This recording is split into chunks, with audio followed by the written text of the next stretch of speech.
I've noticed lately that, in fact, a lot of my hair is actually falling out.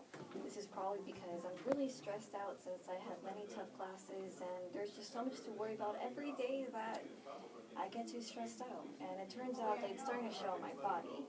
But when I really think about anxiety, anxiety to me means some kind of worry that you have that stays on your mind.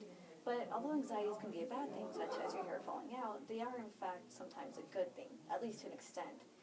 Because when you're worrying about something enough, it means you're paying attention to it. You're reminding yourself about something important.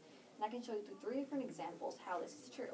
First, the example of the outsiders. Second, with the example of King Louis XVI. And then third, with the example of the NSA in America. Now, for my first example. Now, in the book The Outsiders, it has 2 different types of people in it. The socius, who are the rich, affluent society, and then the greasers, who are the poor, lower-class society. And in the lower-class society, there is this boy named Pony Boy. Now, he does have a kind of funny name, but the reason why he's important to the story is because of what happened throughout in his life. Now, Pony Boy is someone who has a society of people who are kind of stereotyped as thugs. So he has a kind of gangster-like lifestyle where he constantly has to be careful about what the cops do and what his friends do, and they seem to get in trouble a lot. Now, he doesn't really seem to fit into this lifestyle because he wants more than that. He has several kinds of anxieties, whether or not he should stop smoking, whether or not he's going to be able to make it into college somewhere. He has all these different anxieties. But it's important to him because it reminds him that he's different from the others. The others don't really have the same anxieties that he does because they don't really want to dream as big as he does. He wants to leave that town and he wants to escape. He wants to make a different life for himself somewhere else, but those around him don't necessarily.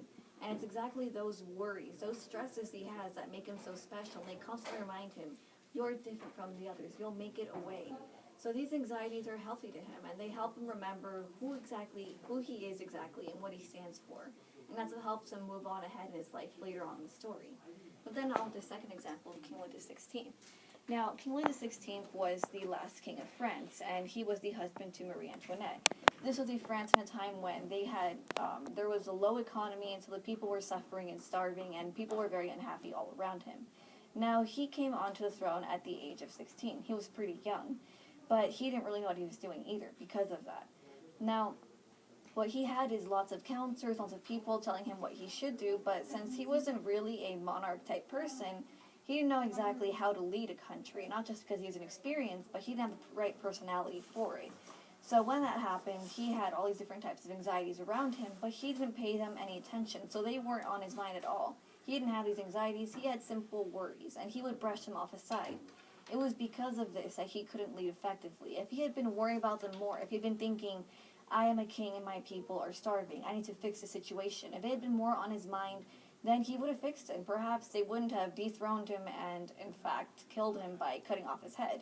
Perhaps if he had tried to make them more happy, if he'd been worrying constantly enough about it, then something could have changed.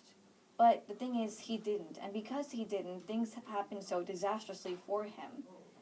And so that's what we need to remember, that even if we do have anxieties, they are because of something important. And I'm going on to my last example, which is the NSA. Now, the National Security Agency was made right after 9/11, when we had the terrorist attack that destroyed the Twin Towers. Now, these Twin Towers were a big loss for us, since we became very afraid. Can any terrorist come and invade the country? Can a different bomb be on its way right now? Will it bomb us? Will we be hurt? So we were very insecure about this, and so we created this agency exactly for that. Now, this agency has been able to go into our emails, go into our computers. It's been able to check everything we do, even things we type out but don't even send. It can see everything. And so some people are being afraid. They're thinking they're going to take away our rights. They can see everything. It's like Big Brother from 1984. It's watching over us, and sooner or later it might control everything we do. And people are becoming very worried. They're having all these anxieties over it.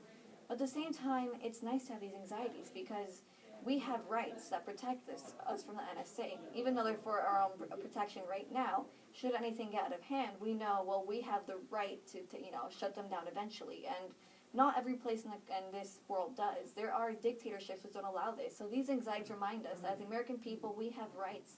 And so that makes us very happy, and we know what we can do. It reminds us we are a democracy, and we can ensure this will never happen to us. So as we're reminded through all these anxieties, whether it's with the outsiders in literature, whether it's historical examples or cited today, anxieties are good. Thank you.